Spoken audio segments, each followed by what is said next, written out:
But the stakes are high in Uganda as the nation prepares to vote in presidential and parliamentary elections tomorrow, February 18th.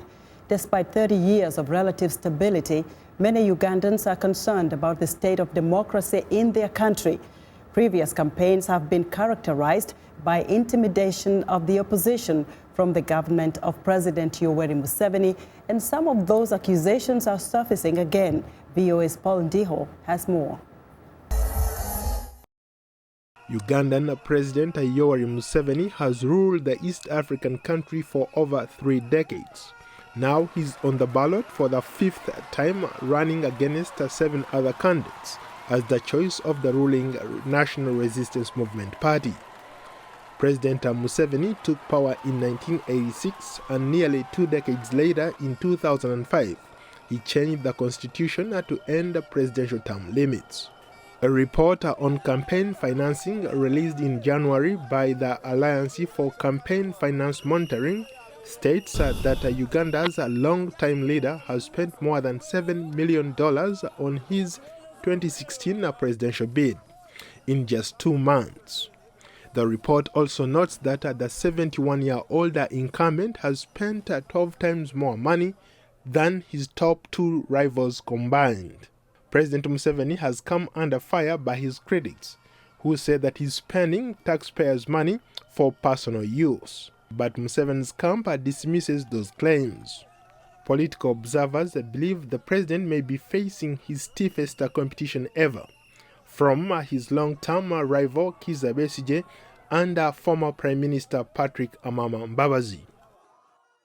Dr. Kizza Besigye, the Forum for Democratic Change candidate whose fortunes declined between 2011 and 2015, has made a remarkable comeback onto the national stage for his 4th attempt at the presidency. Besigye has drawn mammoth crowds throughout the campaign season in district after district, repeating his campaign slogan of defiance, not compliance. Unlike President Yoweri Museveni, Besigye's supporters are spontaneously offering him campaign contributions.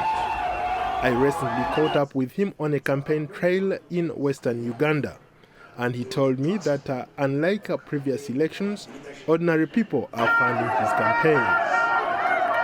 Despite the enthusiasm of Besigye's supporters, it's important to note that Mr. Museveni has defeated Besigye in 3 elections, in 2001, 2006 and 2011.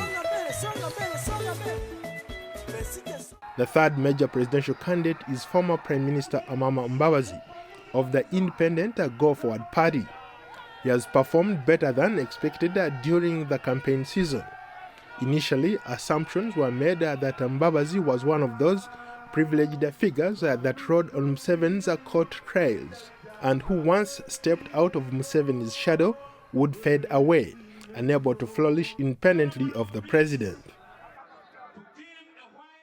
Other presidential contenders include Abed Bwanika, who is running for the 3rd time, representing the People's Development Party, retired Major General Benon Biraro of the Uganda's Farmers Party, Venantius Bariamureba, a former Vice-Chancellor of Makerere University, Joseph Mabilizi, and Maureen Charya Walube, the only female candidate.